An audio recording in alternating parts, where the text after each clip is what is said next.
This is a dramatized story based on the true events of a woman who lived on a deserted island with 32 men for 7 years. Before watching the video, please subscribe and hit the like button. It gives us great strength.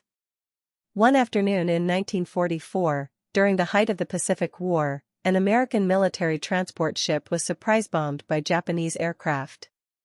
On the smoke-filled sea, the deck of the ship split in two, and lifeboats became overcrowded with people scrambling off the sinking vessel.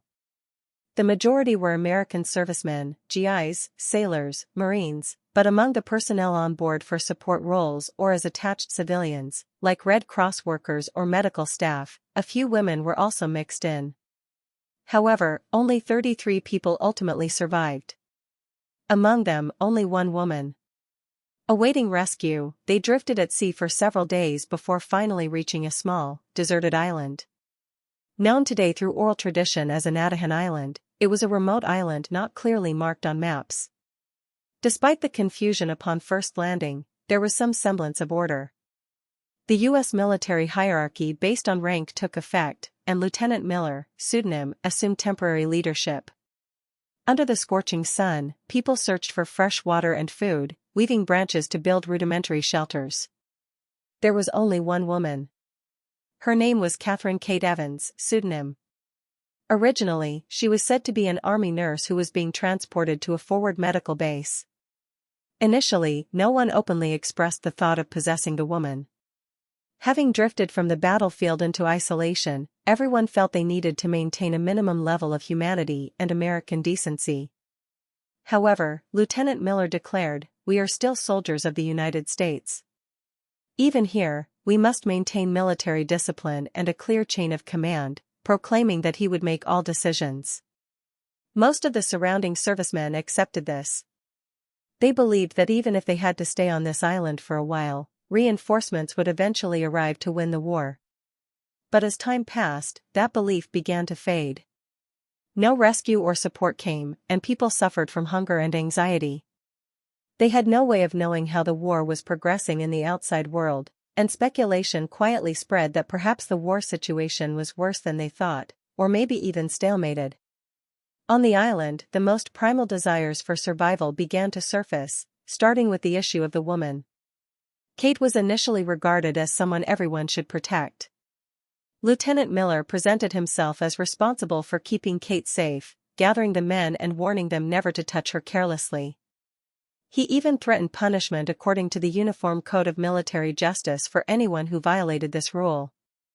Outwardly, this regulation seemed like a strong shield for Kate. But as months passed on the deserted island, it gradually became clear that this protection was actually Miller's intention to monopolize her. Miller subtly provoked the men's vigilance, adopting an attitude implying "no one touches Kate but me." He issued harsh orders if anyone even tried to approach her, and didn't hesitate to use threatening words and actions. One day, Miller witnessed Kate briefly chatting with a fellow soldier while doing laundry by a stream on the far side of the island. The soldier had merely offered comfort, joking lightly, "You're having a hard time. Someone should be looking after you." But upon seeing this, Miller hurled insults at the soldier and severely beat him that night. After that, other soldiers realized they'd get into trouble for casually speaking to Kate and kept their distance from her. About a month later, suffering from starvation, chronic illnesses, pests, and insects, people's spirits grew increasingly weary. Around that time, Miller suddenly declared new group rules: "I am the leader here. The reason is simple: I hold the highest rank and am responsible for commanding us all. This is a state of military law, so Kate will stay only with me. Anyone dissatisfied is violating military regulations and must face punishment." No one dared to openly object. Some soldiers felt resentful but knew Miller was their superior and capable of violence. Some civilians also adopted an attitude of not wanting to cause trouble. On this damp island where dozens lived crammed together, rebellion would guarantee neither food nor safety. But could such unilaterally imposed rules last long? Discontent grew silently in people's hearts. Above all, hunger and despair stimulated their base instincts. The sentiment, "Why should only Lieutenant Miller eat well and monopolize the woman?" began to erupt from all sides. For Kate, Miller initially seemed like someone protecting her, but over time, this became torment due to his extreme obsession. He forbade even simple conversations and prohibited Kate from wandering the island alone. Even when she grew weak, he insisted, "I'll gather medicinal herbs for you myself, don't get help from others." In reality, Kate had basic medical knowledge from her nursing training, but medicines were extremely scarce on the island, making even small infected wounds difficult to treat properly. Every night, she fell asleep filled with anxiety. How long do I have to live like this?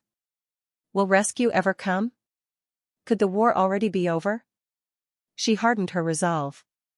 To survive here, I have no choice but to submit to the leader moment by moment.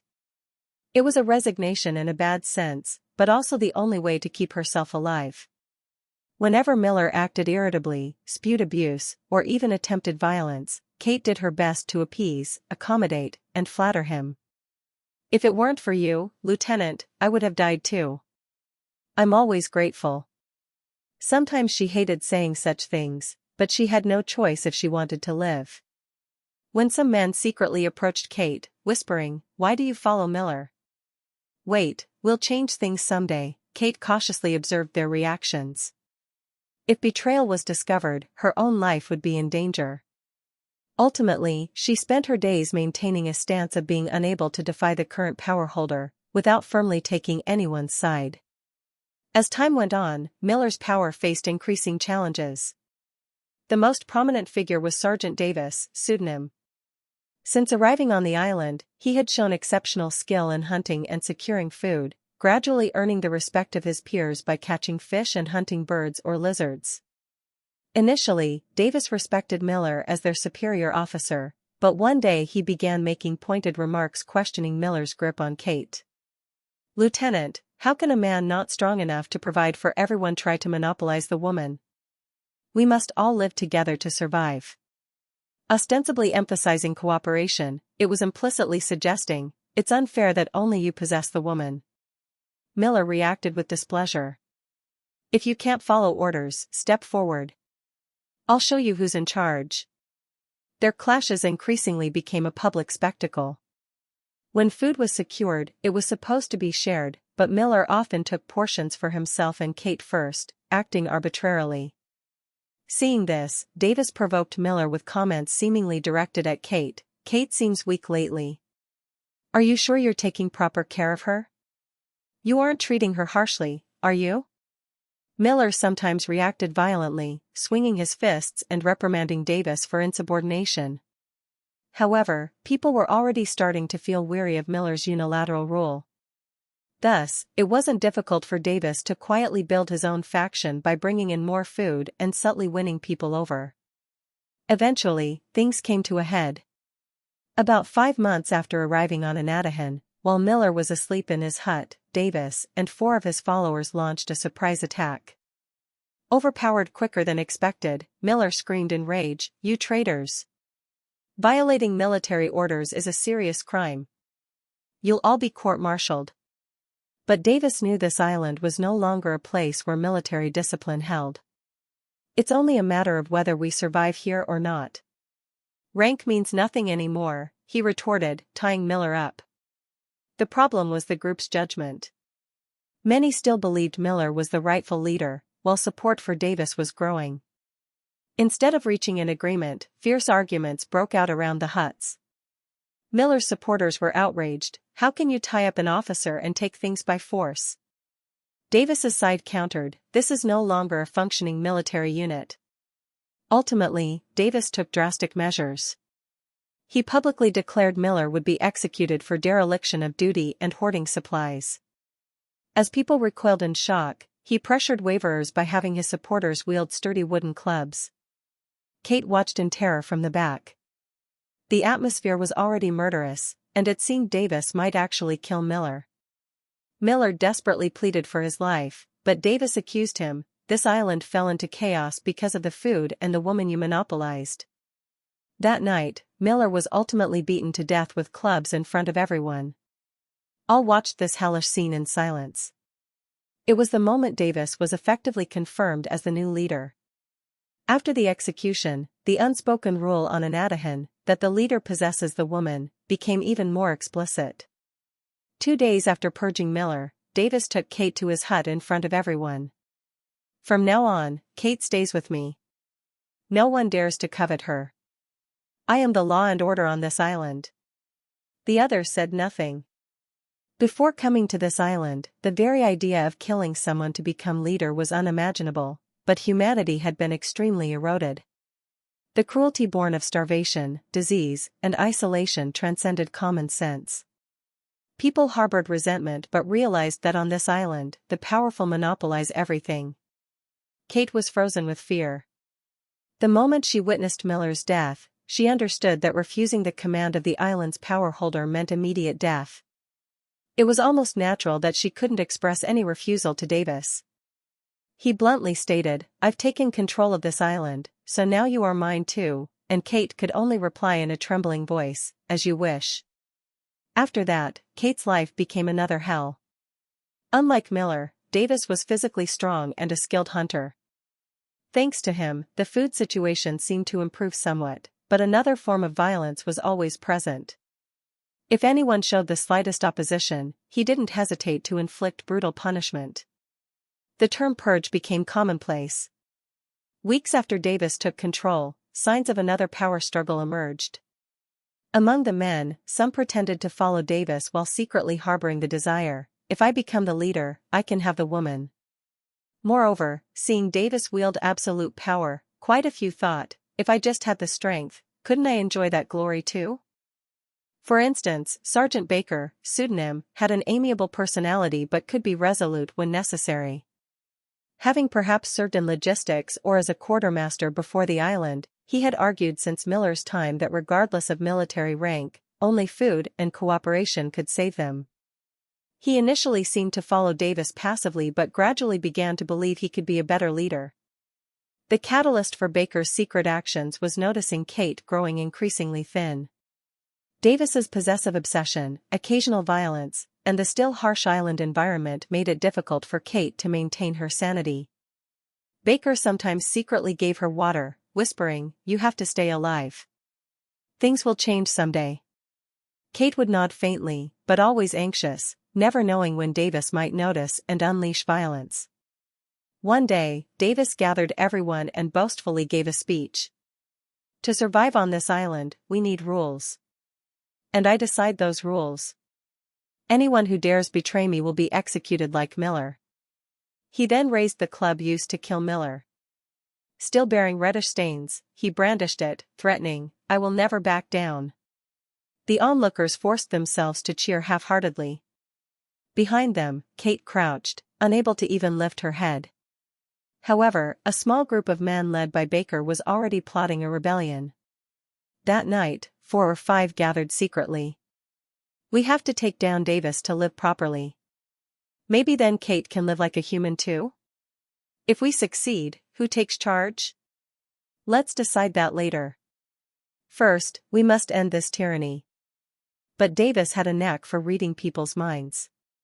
Sensing a conspiracy, he secretly monitored a few suspects. Eventually, one of Baker's companions confessed, exposing the entire plan. The result was devastating. Davis rounded up those involved in the treason plot, forced them to kneel before the huts, and executed them in public. Baker was among them. Even in his final moments, Baker shouted, "How long will you follow this monster? We'll all die eventually. You won't be able to save Kate either."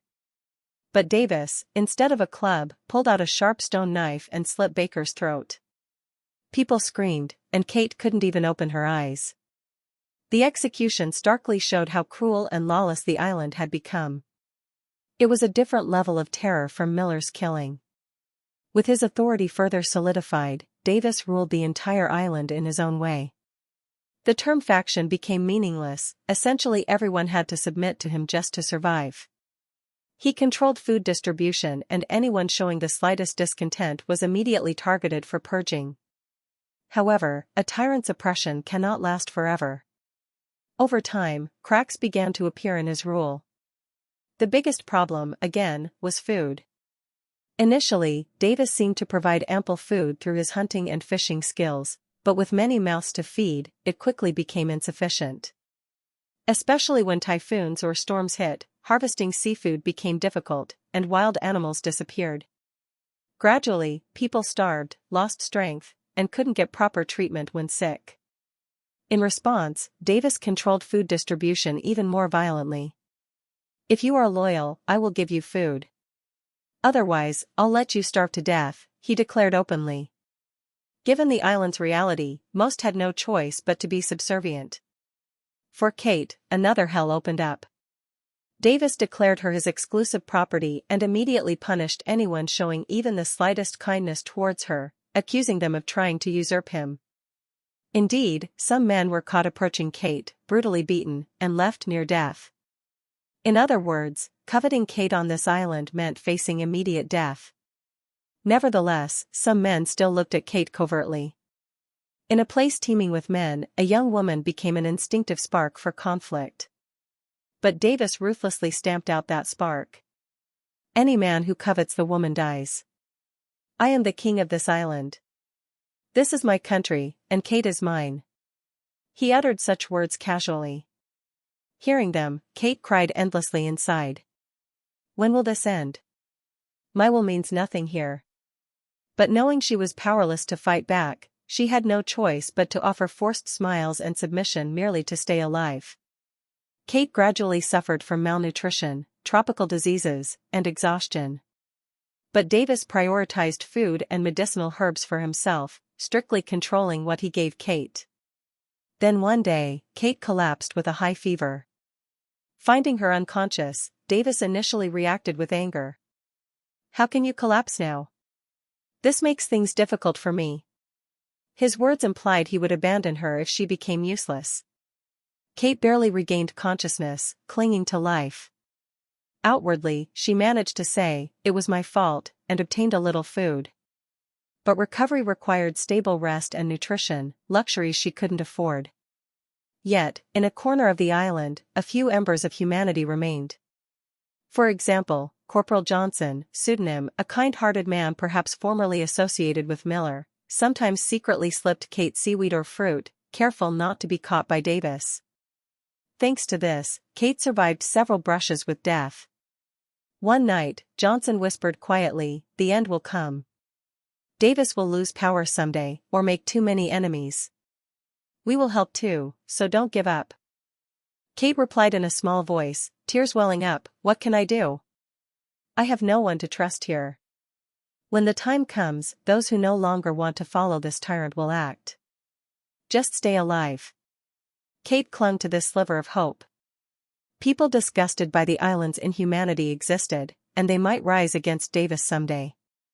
Yet, she also feared another bloody upheaval where she might become a victim again. Still, the instinct to survive came first.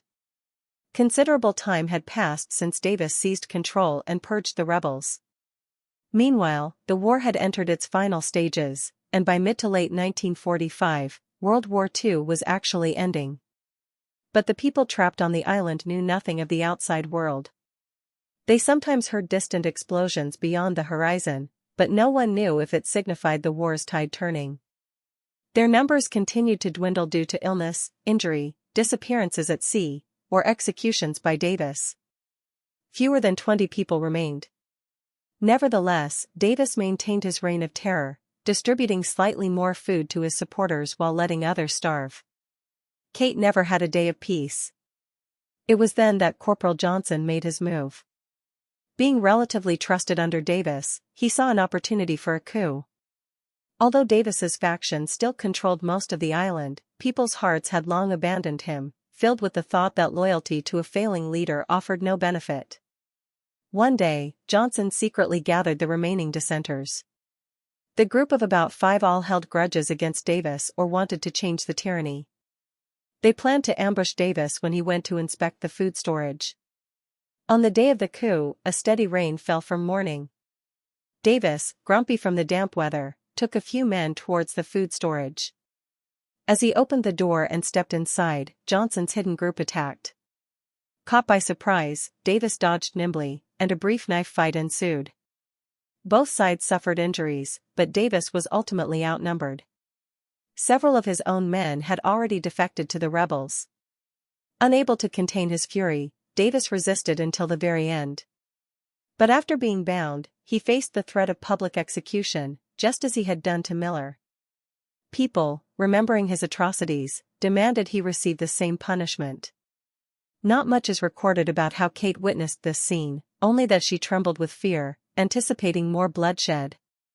Ultimately, Davis was executed amidst the jeers of many. He tried to shout something towards Kate in his last moments but was silenced before he could finish. Thus, the era of Davis ended, and Corporal Johnson emerged as the new leader. Davis's demise didn't instantly end the hellscape. Johnson initially seemed gentle, but power tends to change people. Moreover, the island's twisted rule, "the leader possesses the woman," was deeply ingrained. People implicitly expected or anticipated Johnson to claim Kate now. Of course, others still secretly desired her.